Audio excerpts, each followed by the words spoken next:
ನಮಸ್ಕಾರ. ಸ್ಟಾಕ್ ಮಾರ್ಕೆಟಿನ ಕನ್ನಡ ಚಾನಲ್ಗೆ ಸ್ವಾಗತ. ಇವತ್ತಿನ ಮಾರ್ಕೆಟ್ ಕಂಪ್ಲೀಟ್ ರೆಡ್ಡಲ್ಲಿ ಕ್ಲೋಸ್ ಆಗಿದೆ. ನಿಫ್ಟಿ 23,200 ಕೆಳಗಡೆ ಹೋಗಿದೆ. ಸೆನ್ಸೆಕ್ಸ್ 767 ಪಾಯಿಂಟ್ ಕ್ರ್ಯಾಶ್ ಆಗಿದೆ. ಬ್ಯಾಂಕ್ ನಿಫ್ಟಿ ಮತ್ತು ಐಟಿ ಸ್ಟಾಕ್ ಕೂಡ ಪ್ರೆಸರಲ್ಲಿ ಇದ್ದೇವೆ.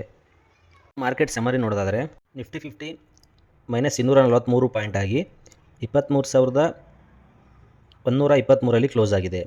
ಸೆನ್ಸೆಕ್ಸ್ -719 ಪಾಯಿಂಟ್ ಆಗಿ 73,524 ಕ್ಲೋಸ್ ಆಗಿದೆ. ಬ್ಯಾಂಕ್ ನಿಫ್ಟಿ -432 ಪಾಯಿಂಟ್ ಆಗಿ 54,063 ಕ್ಲೋಸ್ ಆಗಿದೆ.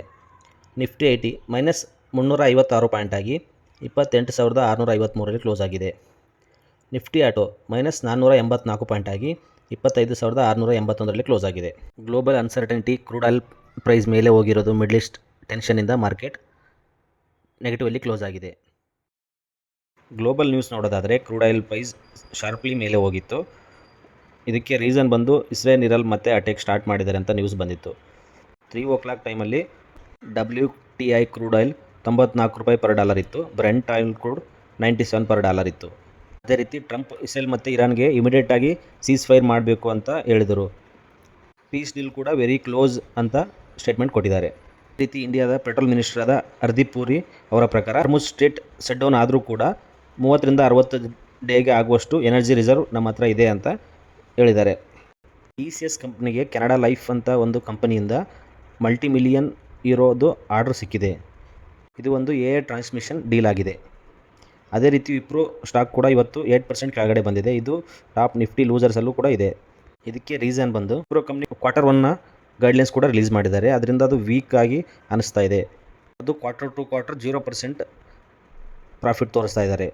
ಸಿಂಪಲ್ ಆಗಿ ಹೇಳಬೇಕಂದ್ರೆ company revenue next quarterly decrease ಆಗೋ ಚಾನ್ಸಸ್ ಜಾಸ್ತಿ ಇದೆ. ಮ್ಯಾನೇಜ್ಮೆಂಟ್ ಏನು ಹೇಳ್ತಾ ಇದ್ದಾರೆ ಅಂದರೆ ಲಾರ್ಜ್ ಡೀಲ್ ಇಂಪ್ಲಿಮೆಂಟೇಷನ್ ಡಿಲೇ ಆಗ್ತಾ ಇದೆ. ಅಮೆರಿಕ ರೀಸನಲ್ಲಿ ಕೆಲವು ಅಕೌಂಟ್ ಸ್ಪೆಸಿಫೈ ಇಶ್ಯೂ ಇದೆ ಅಂತ ಹೇಳ್ತಾ ಇದ್ದಾರೆ.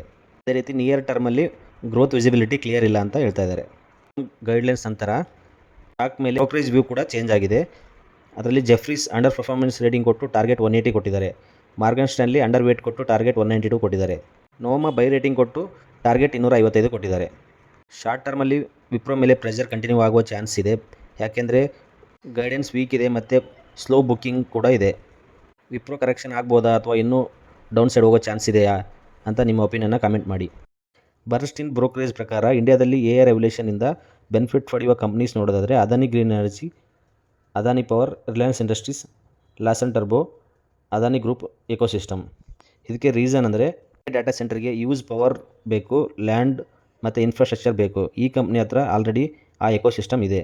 ಅದಕ್ಕೋಸ್ಕರ ಅದು AI data centre boom winners ಆಗಿದೆ. ವೇದಾಂತ ಸ್ಟಾಕ್ಗೆ ಸಂಬಂಧಿಸಿದಂತೆ ಒಂದು ಇಂಪಾರ್ಟೆಂಟ್ ಗ್ಲೋಬಲ್ ಡೆವಲಪ್ಮೆಂಟ್ ಬಂದಿದೆ. ವೇದಾಂತ ರಿಸೋರ್ಸ್ ಜಾಂಬಿಯಾ ಗೌರ್ಮೆಂಟ್ ಜೊತೆ ನೆಗೋಷಿಯೇಷನ್ ಕಂಟಿನ್ಯೂ ಮಾಡ್ತಾ ಇದ್ದಾರೆ. ಕಂಪನಿ ಜಾಂಬಿಯಾದ ಫೇಮಸ್ ಕೊನಾಕಲ್ ಕಾಪರ್ ಮೈನ್ಸ್ ಮೇಲೆ ಕಂಟ್ರೋಲ್ ಮರಳಿ ಪಡೆಯಲು ಮೇಜರ್ ಪ್ರಪೋಸಲ್ ಸಬ್ಮಿಟ್ ಮಾಡಿದ್ದಾರೆ. ಆಫರ್ ಏನಂದರೆ ವೇದಾಂತ ಎಡಿಷನಲಿ $1 billion ಇನ್ವೆಸ್ಟ್ ಮಾಡಲು ರೆಡಿ ಇದೆ. ಈ ಇನ್ವೆಸ್ಟ್ಮೆಂಟಿಂದ ಮೈನ್ ಡೆವಲಪ್ಮೆಂಟ್ ಮಾಡ್ತಾರೆ, ಇನ್ಫ್ರಾಸ್ಟ್ರಕ್ಚರ್ ಎಕ್ಸ್ಪ್ಲೋರೇಷನ್ ಮಾಡ್ತಾರೆ, ಕಾಪರ್ ಪ್ರೊಡಕ್ಷನ್ ಇನ್ಕ್ರೀಸ್ ಮಾಡ್ತಾರೆ. ಕಂಪನಿ ಇನ್ನೊಂದು ಇಂಪಾರ್ಟೆಂಟ್ ಕಮಿಟ್ಮೆಂಟ್ ಕೂಡ ಕೊಟ್ಟಿದೆ. ಸಪ್ಲೈಸ್ ಡ್ಯೂ ಅಲ್ಲಿ ಸುಮಾರು $220 billion ಕ್ಲಿಯರ್ ಮಾಡಲು ಸಿದ್ಧತೆ ಮಾಡಿಕೊಂಡಿದೆ. ಅದೇ ರೀತಿ ಎಂಪ್ಲಾಯೀಸ್ಗೆ 20% ಸ್ಯಾಲರಿ ಹೈಕ್ ಪ್ರಪೋಸಲ್ ಕೂಡ ಕೊಟ್ಟಿದ್ದಾರೆ. 2019ರಲ್ಲಿ ಜಾಂಬಿಯಾ ಗೌರ್ಮೆಂಟ್ KCM ಮೈನ್ನ ಪ್ರೊವಿಷನಲ್ ಲಿಕ್ವಿಡೇಟರ್ ಕಂಟ್ರೋಲ್ಗೆ ಕೊಟ್ಟಿತ್ತು. ಗೌರ್ಮೆಂಟ್ ಪ್ರಕಾರ ವೇದಾಂತ ಇನ್ವೆಸ್ಟ್ಮೆಂಟ್ ಕಮಿಟ್ಮೆಂಟ್ಸ್ ಕಂಪ್ಲೀಟ್ ಮಾಡಿಲ್ಲ ಅಂತ ಅಲಿಗೇಷನ್ ಮಾಡಿದರು. ಆದರೆ ವೇದಾಂತ ಈ ಎಲ್ಲ ಅಲಿಗೇಷನ್ನ ರಿಜೆಕ್ಟ್ ಮಾಡ್ತಾ ಬಂದಿದೆ. ಯಾಕೆ ಈ ಮೈನ್ಸ್ ಇಂಪಾರ್ಟೆಂಟ್ ಅಂದರೆ ಕಾಪರ್ ಫ್ಯೂಚರಲ್ಲಿ ಎಕನಾಮಿಗೆ ತುಂಬ ಇಂಪಾರ್ಟೆಂಟ್ ಮೆಟಲ್ ಆಗಿದೆ. ಎಲೆಕ್ಟ್ರಾನಿಕ್ಸ್ ವೆಹಿಕಲ್ಸಲ್ಲಿ, ರಿನ್ಯೂವಬಲ್ ಎನರ್ಜಿ, ಪವರ್ ಇನ್ಫ್ರಾದಲ್ಲಿ, ಡಾಟಾ ಸೆಂಟರ್ಗೂ ಕಾಪರ್ ತುಂಬ ಡಿಮ್ಯಾಂಡ್ ಇದೆ. ವೇದಾಂತ KCM ಕಂಟ್ರೋಲ್ನ ಮರಳಿ ಪಡೆದ್ರೆ ಕಾಪರ್ ಪ್ರೊಡಕ್ಷನ್ ಇನ್ಕ್ರೀಸ್ ಮಾಡ್ಬೋದು, ಗ್ಲೋಬಲ್ ಮೈನಿಂಗ್ ಫುಟ್ಪ್ರಿಂಟ್ ಸ್ಟ್ರಾಂಗ್ ಆಗ್ಬೋದು, long term growth opportunity improve ಆಗ್ಬೋದು, ಕಂಪ್ನಿ ಮೇಲೆ ಇದ್ದ ಮೇಜರ್ ಅನ್ಸರ್ಟನಿಟಿ ರಿಮೂವ್ ಆಗ್ಬೋದು.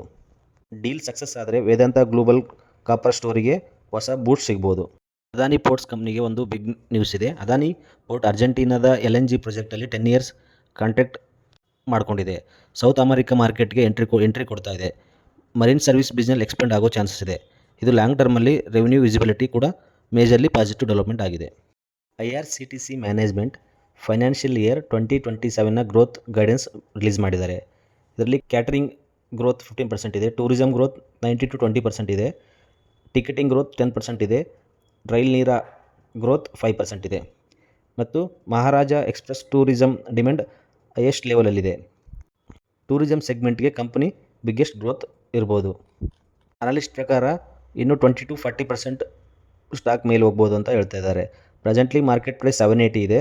ಸೊ ಇನ್ನು ಬುಲ್ ಕೇಸಲ್ಲಿ ಇದು 1214 ಮೇಲೆ ಹೋಗುತ್ತೆ ಅಂತ ಹೇಳ್ತಾ ಇದ್ದಾರೆ. ಬೇರ್ ಕೇಸಲ್ಲಿ 575 ಆಗ್ಬೋದು ಅಂತ ಹೇಳ್ತಾ ಇದ್ದಾರೆ. ನಿಫ್ಟಿ 50ಯ ಗೇನರ್ಸ್ ನೋಡೋದಾದರೆ ಮ್ಯಾಕ್ಸ್ ಹೆಲ್ತ್ ಕೇರ್ 3% ಮೇಲೆ ಹೋಗಿದೆ.